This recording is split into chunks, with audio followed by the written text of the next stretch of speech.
Assalamualaikum warahmatullahi wabarakatuh. Saya Putra Dewangga dengan NRP 2111637 dari kelompok 4 ingin mempresentasikan transmisi sinyal digital optik isyarat analog dengan modulasi delta.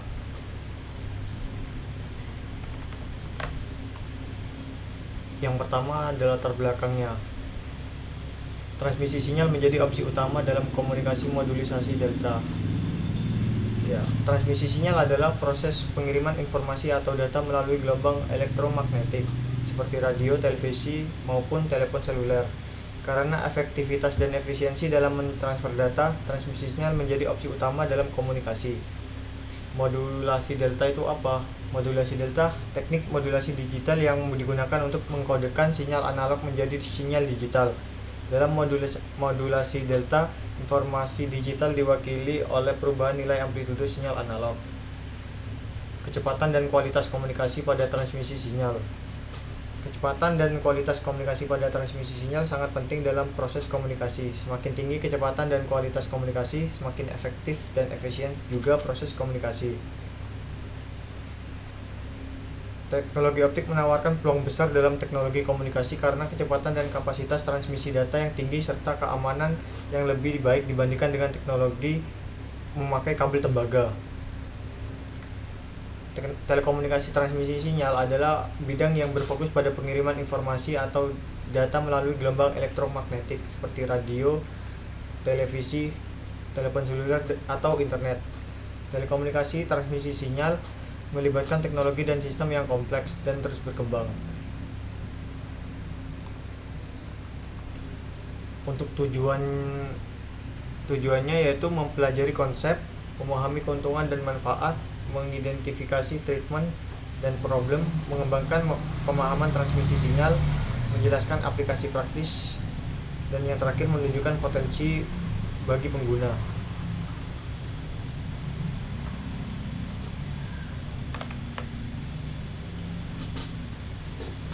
Untuk manfaat dalam menggunakan transmisi sinyal ini,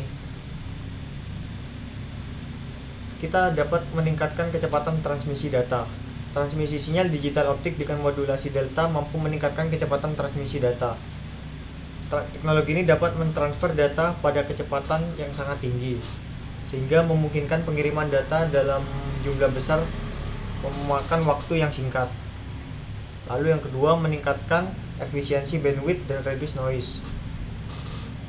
Transmisi sinyal digital optik dengan modulasi delta ini memungkinkan penggunaan bandwidth yang lebih efisiensi dan mengurangi noise. Noise dapat menyebabkan gangguan dalam transmisi data, sehingga pengurangan noise sangat penting dalam meningkatkan kualitas dan efektivitas transmisi data. Dan yang ketiga, meningkatkan kualitas transmisi sinyal. Teknologi ini dapat mengurangi distorsi sinyal dan gangguan yang dapat mengurangi kualitas transmisi data. Dan yang keempat, transmisi jarak jauh. Teknologi transmisi sinyal digital optik dengan modulasi delta memungkinkan transmisi jarak jauh dengan kecepatan dan kualitas yang tinggi. Dengan teknologi ini, pengguna dapat mentransfer data pada jarak yang jauh tanpa mengalami penurunan kualitas atau kecepatan transmisi data. Yang kelima, sistem yang andal dan aman. Dibandingkan dengan teknologi transmisi sinyal tradisional, teknologi ini lebih aman dan dari gangguan dan penginterupsi data. Dan yang terakhir, menghemat biaya dan waktu. Teknologi ini memungkinkan pengguna untuk mengirim data dalam jumlah besar dengan kecepatan yang tinggi dan kualitas yang baik dalam waktu yang singkat, sehingga dapat menghemat biaya dan juga waktu yang dibutuhkan.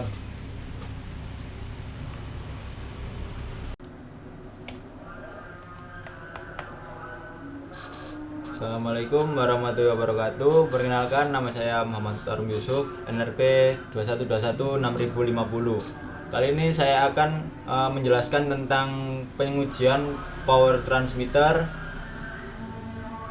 pengujian bagian pemancar, pengujian bagian penerima, dan slope overload. Oke, yang pertama yaitu pengujian power transmitter. Pengujian dilakukan dalam ruang tertutup dengan mematikan lampu penerangan. Kondisi ini diusahakan dengan tujuan meminimalisasi rugi akibat cahaya luar yang dilakukan menggunakan parameter sudut 0 derajat sampai 90 derajat dengan variasi 22,5 derajat. Hasil pengujian ditampilkan pada tabel 3, yaitu yang pertama ada sudut 0 derajat dengan hasil pengukuran 1,5, yang kedua ada 22,5 dengan hasil pengukuran 1,8, dan yang terakhir yaitu ada 90 derajat dengan hasil pengukuran 13. Pengujian power transmitter kedua dilakukan dengan menggunakan variabel jarak. Sudut yang dipakai adalah 90 derajat. Hasil pengujian diperlihatkan pada tabel 4, yang dimana jarak 5 cm mendapati 1,5, 10 cm mendapati 1, dan yang terakhir 50 cm mendapati 0,1. Dari tabel 3 terlihat bahwa power transmitter terbesar tercatat saat pengujian dilakukan pada sudut 90 derajat dari pemancar optik. Data pengujian pada tabel 4 menunjukkan semakin dekat jarak pengukuran, semakin besar power transmitter yang terukur. Yaitu selanjutnya ada pengujian bagian pemancar.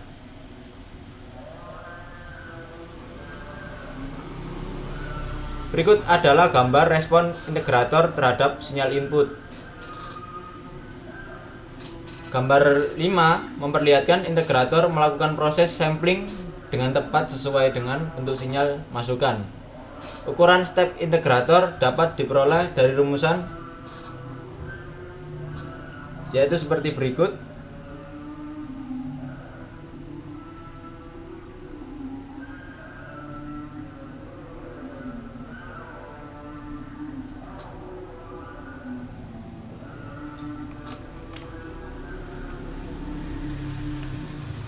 Lalu yang ketiga yaitu ada pengujian bagian penerima.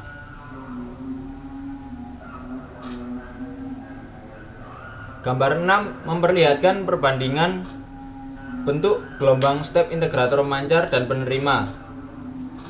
Bentuk gelombang hasil proses integrasi baik pada pemancar maupun penerima harus identik karena berhubungan dengan proses rekonstruksi sinyal input.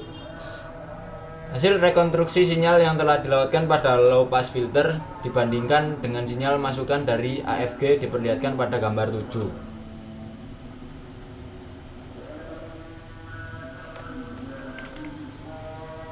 Yang terakhir ada slope overload. Slope overload sendiri merupakan kondisi di mana integrator tidak dapat mengikuti laju atau lonjakan sinyal masukan. Semua sistem yang berisi modulator dan demodulator, termasuk modulasi delta, akan mengalami kondisi overload jika amplitude sinyal yang dimodulasi melampaui lingkup peralatan aktif yang dipakai dalam pemrosesan sinyal tersebut. Tetapi modulasi delta memiliki tipe overload tambahan yang tidak ditemui dalam sistem yang lain. Kondisi ini muncul saat sinyal yang dimodulasi berubah antara penarikan sampel dengan jumlah yang lebih besar dari ukuran step pengintegrasian. Tipe overload ini tidak ditentukan oleh amplitude sinyal yang memodulasi, tetapi oleh slope-nya. Keadaan ini ditunjukkan pada gambar 8. Gambarnya seperti pada layar. Sekian, terima kasih. Baik, untuk selanjutnya yakni teknik modulasi delta. Di mana teknik modulasi delta itu dikembangkan pada tahun 1940 untuk aplikasi voice teleponi. Modulasi delta itu merupakan sebuah teknik modulasi di mana suatu sinyal analog dapat dikodekan dalam digit bit kembar. Karena itu modulasi delta itu merupakan salah satu sistem berbasis pulse code manipulation atau PCM dibandingkan dengan sistem yang berdasar PCM yang lain. Modulasi delta itu memiliki kelebihan pada sirkuit elektronik yang lumayan sederhana. Untuk sistem modulasi delta itu sirkuitnya seperti ini. Terdapat komparator, terus rangkaian integrator, Lalu rangkaian data integrator untuk kontrol feedback dan untuk kontrol plan outputnya.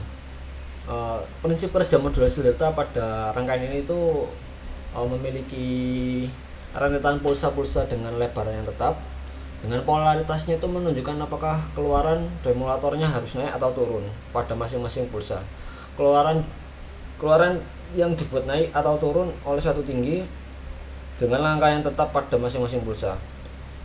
Terus untuk gambar selanjutnya yakni pengolahan sinyal modulasi delta.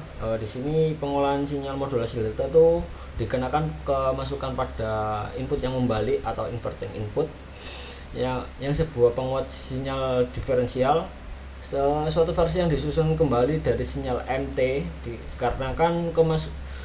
dikenakan pada input yang tak membalik atau non inverting input. Output dari penguat diferensial ini diumpamakan pada komparator. Komparator akan berada dalam kejenuhan atau titik saturasi, baik positif maupun negatif, tergantung pada polaritas yang dari tegangan selisih antara sinyal-sinyal masukan dari penguat diferensial. Jadi output akan sama dengan plus minus 1 tanpa memandang daerah di tengah yang dapat mempunyai dua arti. Terus untuk demulator penerimanya itu serentetan pulsa unipolar atau PIT yang berulang sesuai dengan laju pengambilan sampel yang dikehendaki dan memancarkan baik secara langsung atau masukan plus 1 atau membalikkan polaritas dengan masukan minus 1. Sinyal yang dipancarkan sebagai sinyal keluaran POT dan juga diteruskan ke dalam rangkaian integrator lokal. Integrator ini tuh menyebabkan MT-nya naik atau turun dengan suatu tinggi langkah yang tetap untuk setiap pulsa plus atau minus yang sampai ke masukannya atau ke inputnya. Terus pada bagian penerimanya, sebuah regenerator membentuk kembali sinyal yang diterima dan menghilangkan sebagian besar kebisingan. Sinyal kemudian dimasukkan ke dalam integrator yang lain yang menyusun kembali MT-nya bentuknya gelombang tangga. Sinyal tersebut kemudian diteruskan lewat sebuah filter low pass untuk menghilangkan kebisingan kuantisasi sehingga hanya akan tertinggal sebuah replika tiruan aksen double T dari sinyal asli. Terus untuk bagian pemancarnya, blok diagramnya seperti ini. Bagian pemancar ini terdiri dari penguat diferensial, komparator, dan multivibrator, integrator, penyangga, dan pengirim optik. Bisa dilihat pada gambar berikut.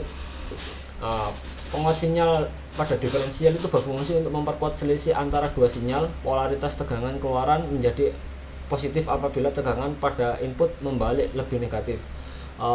Daripada itu, tegangan pada masukan tak membalik, begitu juga sebaliknya. Terus komparator yang dipakai pada bagian pemancar adalah komparator yang disusun dengan tugas untuk mendeteksi sinyal pada masukan tak membalik. Dengan demikian diharapkan keluaran komparator sefase dengan input yang komparator. Terus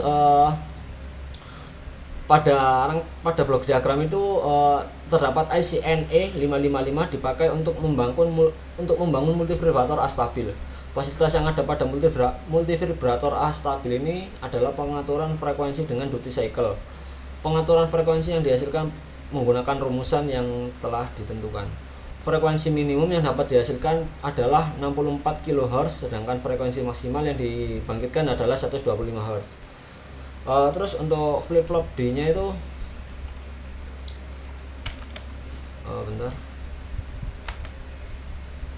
Nah, terus untuk tabel flip-flop D, di sini flip-flop D itu merupakan multivibrator bistabil yang masukan D-nya itu ditransfer ke output setelah pulsa lonceng diterima. Flip-flop D yang dipakai di sini adalah IC CMOS 4013. Terdapat tabel kebenarannya ini seperti ini.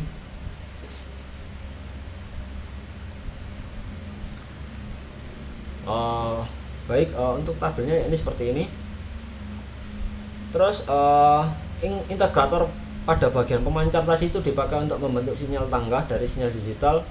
keluaran flip-flop D. Syarat yang harus dipenuhi agar terjadi proses pengintegrasian pada PD.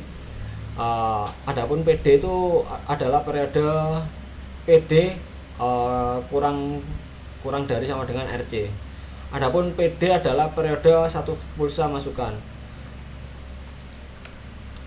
Terus untuk masukan atau inputnya, input masukan tak membalik integrator dihubungkan dengan catu daya 2,5 volt agar integrator mampu mendapatkan masukan dengan level logika positif dan negatif. Untuk mengubah pulsa-pulsa listrik dari flip-flop D menjadi pulsa on-off inframerah dipakai penguat optik 3 diode inframerah, penguat pasangan Darlington. Konfigurasi pasangan Darlington dipilih karena memiliki impedasi input tinggi dan impedasi output rendah.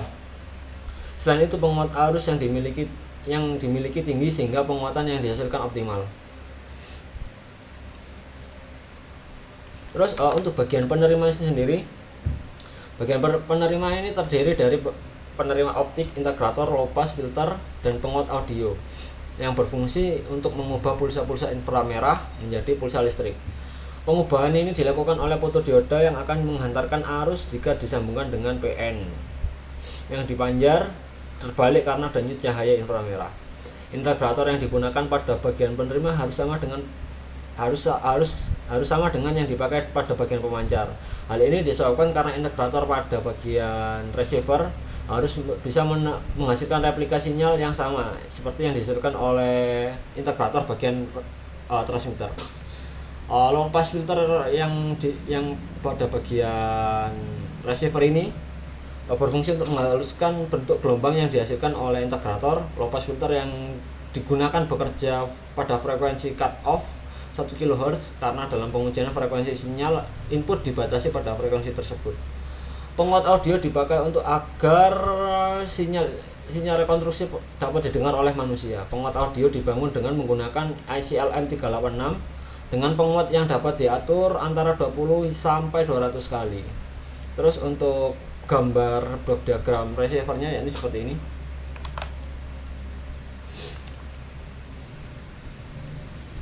Nah, terus pada pengujian pertama, pengujiannya dilakukan pada ruangan tertutup dengan mematikan lampu penerangan ruangan. Kondisi ini diusahakan dengan tujuan meminimalisasi rugi-rugi akibat cahaya luar. Pengujian power transmitter yang pertama dilakukan pada menggunakan parameter sudut 0 derajat hingga 90 derajat dengan variasi 22,5 derajat. Hasil pengujian ditampilkan pada tabel 3, di mana terdapat dari data sudut 0 hingga 90 derajat. Pengujian transmitter yang kedua itu dilakukan dengan menggunakan variabel jarak. Sudut yang dapat dipakai adalah 90 derajat. Hasil pengujian dilihatkan pada tabel 4. Itu ada jarak dari 5 cm hingga 50 cm. Terus untuk pengujian bagian pemancar itu ditampilkan pada gambar 5. Itu memperlihatkan integrator melakukan proses sampling dengan tepat sesuai dengan bentuk sinyal masukan. Ukuran step integrator dapat diperoleh dari rumusan yang sudah tersedia. Terus untuk bagian pengujian receivernya itu diperlihatkan perbandingan bentuk step integrator dan integrator pada transmitter dan receiver. Bentuk gelombang hasil frekuensi integrasi baik pemancar maupun penerima harus identik karena berhubungan dengan proses rekonstruksi sinyal input. Hasil rekonstruksi sinyal yang rendah didapatkan pada low pass filter dibandingkan dengan sinyal masukan dari AFG diperlihatkan pada gambar 7. Terus yang terakhir ya ini slope overload. Keadaan slope overload merupakan kondisi di mana integrator tidak dapat mengikuti laju atau lonjakan sinyal masukan. Semua sistem yang berisi pada modulator dan demulator termasuk modulasi delta akan mengalami kondisi overload jika amplitude sinyal yang dimodulasi melampaui lingkup peralatan aktif yang diapaki dalam pemrosesan sinyal tersebut. Tetapi modulasi delta memiliki tipe overheat, overload tambahan yang tidak ditemui oleh sistem yang lain. Kondisi ini tuh muncul saat sinyal dimodulasi berupa antara penarikan sampel dengan jumlah yang lebih besar dari ukuran step pengintegrasian. Tipe overload ini tidak ditentukan pada oleh amplitudo sinyal yang memodulasi, tetapi oleh slopnya. Keadaannya itu ditampilkan pada gambar 8. Terus untuk kesimpulannya sendiri dari jurnal yang telah diperoleh, dari model yang dikerjakan dapat diambil beberapa kesimpulan, yakni pertama, perangkat keras yang dibutuhkan dalam implementasi sistem cukup sederhana. Pada dasarnya hanya membutuhkan komparator, integrator, clock, dan flip-flop D. Keadaan slope overload merupakan keadaan di mana step integrator tidak dapat mengikuti laju sinyal input. Slope overload lebih disebabkan karena kecuraman lereng sinyal tidak dapat diikuti oleh lebar step integrator. Akibatnya keadaan ini adalah kesalahan rekonstruksi pada sinyal. Terus yang ketiga, yakni perbedaan bentuk gelombang masukan dengan output LPF dapat diperbaiki dengan yakni memperkecil lebar step integrator atau meminimalisir pencahayaan pada ruangan pengujian. Baik, sekian dari kelompok 4.